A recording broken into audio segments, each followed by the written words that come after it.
Oke, halo semuanya, apa kabar teman-teman semua? Semoga kalian semua selalu dalam keadaan sehat dan dimudahkan segala urusannya ya teman-teman. Di video ini Mimin akan membawakan sebuah alur cerita film yang bergenre drama dari negerinya para K-pop. Yap, sebuah film yang baru kemarin launching pada Januari 2022.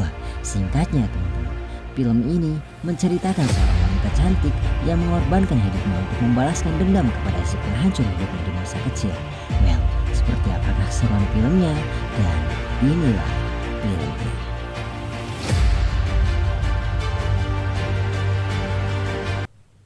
Film dibuka di tahun 2022, tepatnya pada saat itu musim panas yang sedang berlangsung di kota Seoul, Korea Selatan. Terlihat scene pun langsung memperlihatkan seorang pemeran utama kita yang bernama Dong-eun. Kita panggil saja si Eun ya teman-teman. Seorang yang sangat tidak menyukai musim panas. Entah kenapa penyebabnya teman-teman. Di pagi itu, si Eun pun kembali ke apartemennya setelah ia sendiri meninggalkan apartemen itu dengan waktu yang begitu lama. Di dalam apartemennya itu, si Eun dengan penuh ambisi pun sudah menyusun rencana pembalasan dendamnya. Di waktu itu, Eun pun membayangkan si Yeonji, si penghancur masa kecilnya teman-teman. Ia pun membayangkan si Yeonji itu memasuki apartemennya. Dan dengan elegan, Eun pun menghajar si Yeonji dengan penuh dendam. Di sini belum jelas ya teman-teman, hal apa yang melatar belakangi Eun melakukan semua ini. Sebelum scene beralih ke tahun 2004, yap, film ini memiliki alur cerita mundur ya teman-teman. Jadi kita dibawa dulu ke 18 tahun setelahnya. Sebelum scene pun berpindah di tahun 2004. Dan cerita pun akan fokus menceritakan mengapa si Eun melakukan semua itu teman-teman. 네가 오는 동안 내가 어떻게 여기까지 왔는지 힘 닿는 데까지 널 한번 죽여보려고. Di tahun 2004, di sebuah kantor polisi terlihat Yeonji pun mendapati laporan atas perundungan yang dilakukannya kepada si Eun. Namun dengan power ibunya yang sultan, si Yeonji pun dengan mudah dibebaskan begitu saja. Sedikit perkenalan tentang karakter si Yeonji ini teman-teman.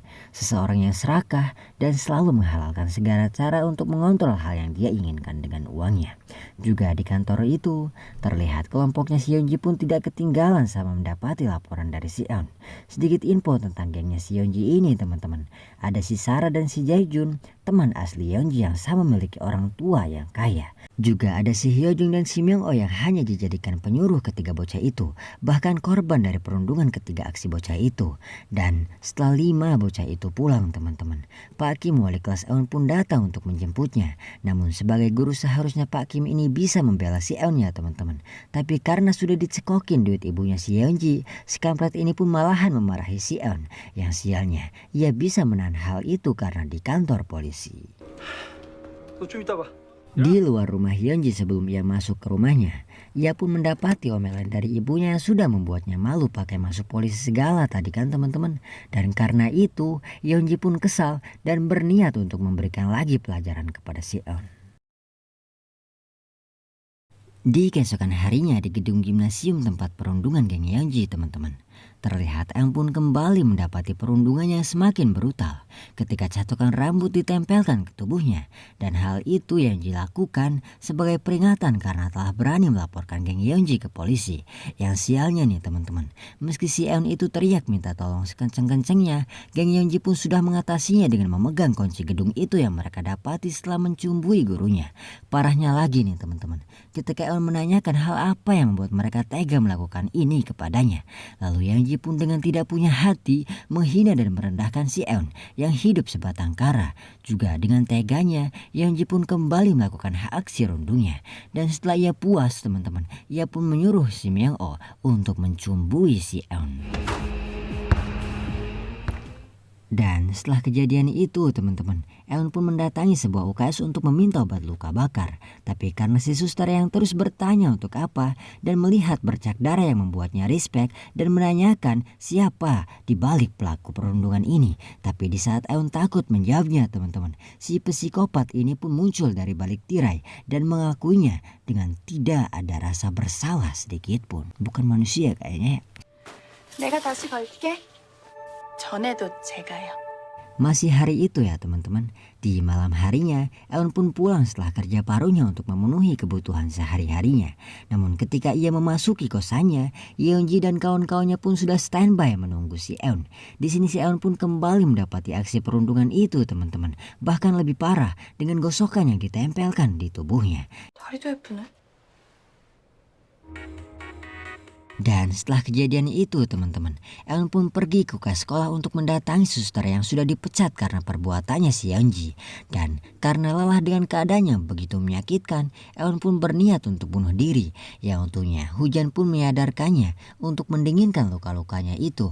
Juga sekaligus scene ini pun menjawab mengapa Eun sangat tidak menyukai musim panas teman-teman. Mungkin karena perginya musim dingin, ia pun tidak lagi mempunyai teman. Beberapa hari setelah kejadian di malam itu teman-teman, Eun pun memutuskan untuk mengundurkan diri dari sekolahan itu dengan alasan perundungan. Terlihat kabarnya pun sampai dengan cepat ke Yeonji dan kawan-kawan. Namun karena alasan itu, Pak Kim wali kelasnya pun meminta Eun untuk datang dan mengubah alasannya. Dan setelah Eun datang, ia pun dengan tegas berargumen membela dirinya.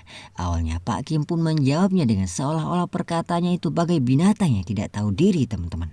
Sebelum Eun membalikkan hal ini jika terjadi pada anaknya Pak Kim, yang membuat Pak Kim ngamuk dan bertingkah seperti benar-benar binatang. Emang binatang ini si Kim teman-teman.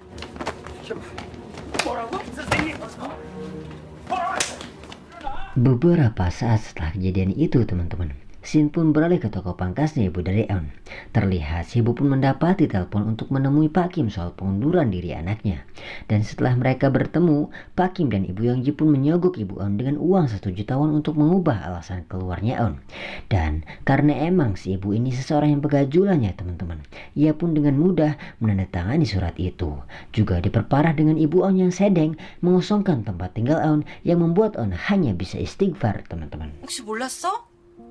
얘 니네 엄마 아침에 Sejak hari itu teman-teman, hari-hari pun dijalani Eun dengan bekerja lembur setiap harinya. Bahkan di saat luka dan PMS-nya menyerang sebagai kelemahan wanita, ia pun sanggup menahan kelemahannya itu. 생리통으로 배는 끊어질 듯 아프고 뼈는 가렵고. Dan setelah Eun selesai dari pekerjaannya teman-teman, ia pun pergi ke apotek untuk membeli obatnya. Di saat itu pula ketika ia menyeberangi sungai itu dengan berenang, disitulah ia merasa baik-baik saja. 그럼 다 편해질 거야. Sementara itu di markas Yeonji dan kawan-kawan yang sedang membicarakan si Eun teman-teman. Gak lama Sarah si anak pendeta pun izin pulang untuk menghadiri acara khutbah si ayahnya. Namun karena si Yeonji yang kesal dengan ayahnya si Sarah yang selalu mengganggu waktu nongkrong mereka, Yeonji pun melecehkan acara itu dengan memakai baju putih di antara umat lain yang memakai baju hitam. Di gedung tempat Yeonji dan kawan-kawan melakukan perundungan itu teman-teman, terlihat Yeonji dan kawan-kawan pun sudah lagi mendapati masa baru untuk dirundung. Dan di saat aksi perundungan mereka itu terjadi, si Eun dengan beraninya pun datang sendiri yang membuat Yeonji dan kawan-kawan hanya bisa melongo. Dan di saat Eun hanya basa-basi menyebutkan mimpi-mimpi perundungnya itu yang ia dapat dari suatu website teman-teman, Yeonji pun mengiyakan kalau itu mimpi-mimpi mereka. Dan ketika Yeonji bertanya balik tentang mimpinya si Eun pun menjawabnya dengan berani bahwa mimpinya ialah Yeonji dan berharap bisa berjumpa lagi dengannya. 또 보자 박연진. 2 tahun pun berlalu sejak hari itu teman-teman. Tepatnya pada tahun 2006. Terlihat hari-hari pun dijalani Eun dengan begitu antusias menata hidupnya. Antara kerja dan setelah kerja Eun belajar karena sekarang dirinya yang sudah masuk sebuah universitas. Terlihat kawan seperjuangan yang bernama Seong pun respect melihat semangat Eun yang tak pernah padam. Bahkan di saat Eun tertidur karena kelelahan belajar di lorong mesnya itu, si Seong pun rela berjijing untuk tidak mengganggu istirahat kawannya itu. Dan sampailah pada hari Seon tidak lagi melihat si Eun teman-teman. Yap, 2 tahun pun berlalu, tepatnya di tahun 2008. Di hari yang tinggal sedikit lagi kontrak mereka itu habis, Seon pun memberanikan diri mengajak ngobrol si Eun. Setelah kerja 2 tahun gak pernah mereka berbincang teman-teman. Di sini gue salpok sih sama perubahannya si Eun yang wow gitu. Emang gak bohong sih teman-teman, ketika kita mau berjuang, berkorban, berdamai dengan segala keadaan di hidup kita, bisa jadi di suatu hari kita akan menikmati keberhasilan itu. Lanjutnya teman-teman, setelah mereka berdua ngobrol dan langsung akrab aja, Eon pun meninggalkan pabrik tekstil saksi perjuangannya itu. 나도요. 고마웠어요. 1 tahun pun berlalu teman-teman. Tepatnya pada tahun 2009 di film itu, terlihat Eun pun sudah mulai beraktivitas seperti kebanyakan mahasiswa lainnya.